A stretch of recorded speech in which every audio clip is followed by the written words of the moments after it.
Bonjour les élèves. À travers cette vidéo, j'ai essayé de vous expliquer ce que sont les puissances d'exposants négatifs et ce qu'il faut en retenir.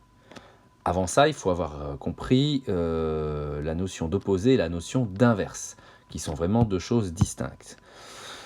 Donc, il ne faut surtout pas confondre l'une avec l'autre. Prenons par exemple l'opposé de 5. L'opposé de 5, c'est moins 5. Et l'opposé de moins 14,5, c'est 14,5. Tandis que l'inverse de 5, c'est 1 cinquième. Et l'inverse de moins 12, c'est moins 1 douzième. Enfin, l'inverse de 3 quarts, c'est 4 tiers. Qu'est-ce qui s'est passé? On se rend compte que pour l'opposé, on change simplement le signe. Si le nombre est positif, il devient négatif, et si le nombre est négatif, il devient positif. Tandis que pour l'inverse, en fait, on inverse le numérateur et le dénominateur. 5, c'est 5 sur 1. Si on l'inverse, ça fait 1 cinquième. 3 quarts, si on l'inverse, ça fait 4 tiers. Mais on se rend compte qu'en aucun cas, on ne change le signe. Quand le nombre est positif, son inverse l'est aussi. Tandis que quand il est négatif, son inverse le reste. En fait, la définition d'inverse que vous avez pu voir dans un cours précédent, c'est simplement que deux nombres sont inverses l'un de l'autre lorsque leur produit, leur multiplication, vaut 1. 5 fois 1 cinquième, on se rend compte qu'on peut simplifier par 5, et ça donne 1 comme résultat. 3 quarts fois 4 tiers, ça fera la même chose, ça fera 1 également. Maintenant, revenons aux puissances de 10 que vous connaissez, c'est-à-dire les puissances positives, d'exposants positifs, et pour l'exemple, je vais prendre les puissances de 10. C'est un exemple, j'aurais pu prendre un autre nombre. 10 puissance 3, 10 au cube, c'est 10 fois 10 fois 10. D'accord ? 10 au carré, c'est 10 fois 10.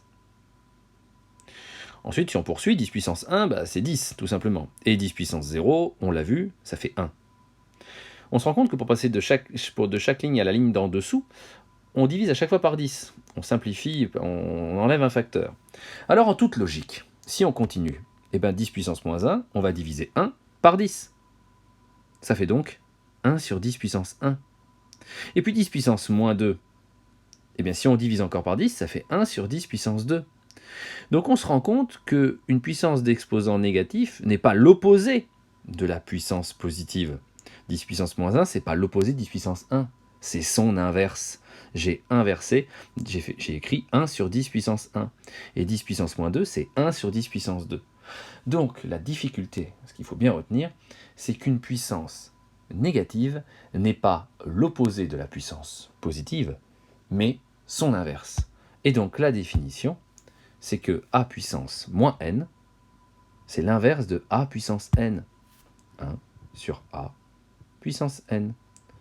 Prenons un exemple numérique. Alors je vais commencer par la puissance de 10 parce que c'est celle qu'on utilise le plus, et en plus elle a une petite particularité celle-ci. 10 puissance moins 3, c'est donc 1 sur 10 puissance 3, l'inverse de 10 puissance 3.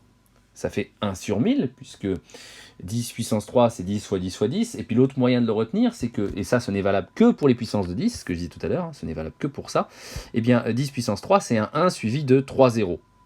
Donc 1 sur 1000, ça fait 0,001, d'accord ? Et puis on se rend compte que 0,001, c'est un 1 précédé de 3 zéros.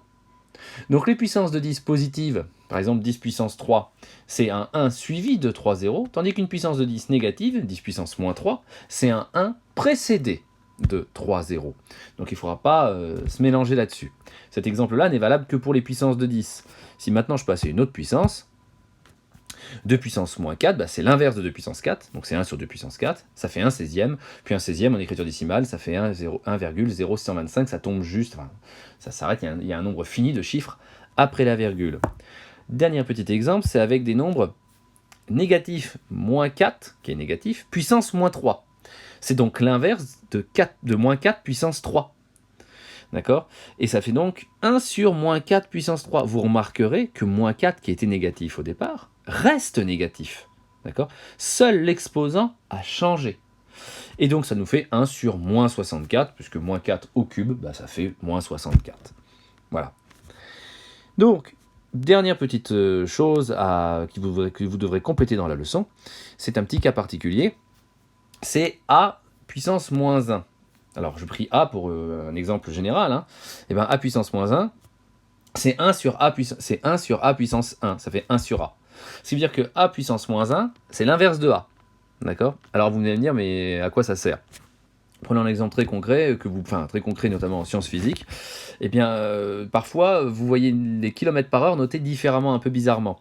Et vous voyez, regardez en bas à droite, hein, vous les voyez notés kilomètres fois, ou avec un point, h puissance moins 1. Pourquoi ça? Qu'est-ce que ça veut dire? En fait, c'est que les kilomètres par heure, regardez bien, donc regardez maintenant à nouveau en bas à gauche, donc les kilomètres par heure, ce sont des kilomètres sur des heures. D'accord? Sur des heures.